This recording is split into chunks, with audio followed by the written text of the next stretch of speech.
Christoffer, og jeg bor i et telt hjemme ved min far og mor. Og i min fritid, der elsker jeg at spille fodbold og håndbold, og så elsker jeg dyr. Jeg har selv 2 kæledyr derhjemme. Og så bruger jeg også rigtig meget tid på mine venner. Ja, hvis I skal vide noget om Christoffer, så er det simpelthen på dansegulvet, man skal passe på. Fordi hvis der er noget, Christoffer han er vild med, så er det dans. Altså, piger, I skal ligesom lige vide, at I skal holde ham lidt på afstand, for han vil gerne så tæt på, og han vil simpelthen helt vildt gerne kramme jer hele tiden. Så man skal sådan lige lære at sætte en arm ind foran skulderen, fordi ellers kan det blive frygtelig varmt. Så det kræver sin kvinde at tage på date med Christoffer, men man skal nok få danset igennem, det kan jeg love jer.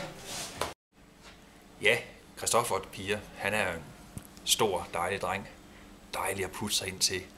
Rigtig, rigtig skøn at ligge sammen med over i sengen, hvis det er det, man er til. Men man skal også passe på, fordi han larmer lidt, når han ligger der. Så man kan godt blive taget i at ligge i hans seng, og så kan man blive smidt hjem. Så hvis I ikke er til det, piger, så pas på ham.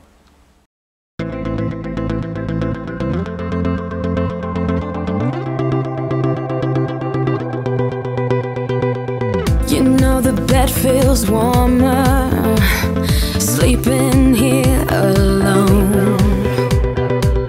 You know I dream in color and do the things I want. Ja, jeg hedder Bjarke. Jeg kommer fra Viborg. Jeg kan godt lide at dyrke sport og gå til fester og hygge mig med mine venner og sådan noget. I fremtiden vil jeg gerne være pilot. Og den idé har jeg sådan set fået fra, da jeg var i praktik på Karup Flystation. Så det. Hej piger. Bjarke han er en rigtig sød fyr, og han er rigtig, rigtig dygtig. Han har en virkelig skarp kniv i skuffen, og måske er han også den, der har den hurtigste knaller på havnen. Men der er noget med ham Bjarke der, og det jeg tror, det er med Bjarke, det er, at han har lært, hvad det er, man skal sige. Man skal sige det rigtige. Og så tror jeg, han løber lidt om hjørnet med os. Jeg tror faktisk, Bjarke han er lidt af en bandit, men han skjuler det godt. Og så har jeg hørt et rygte om, at Bjarke han er vældig omvejlet herude på efterskolen.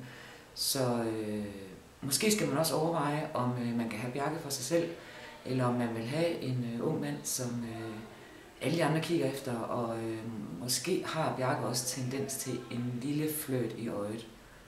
Så hvis I vil på date med Bjarke, så har jeg lidt med i overvejelserne.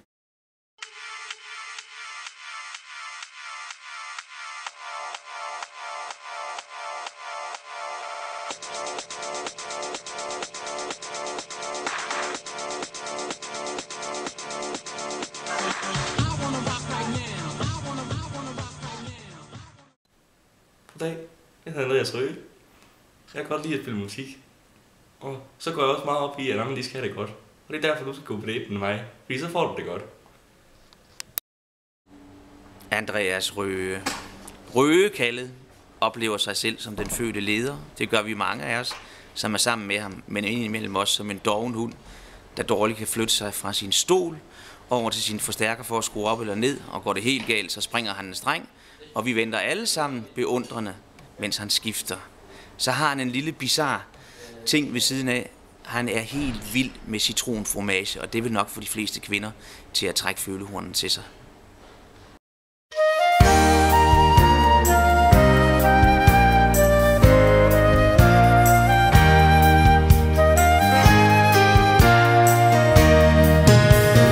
Kald det kærlighed, kald det liv, hvad du vil.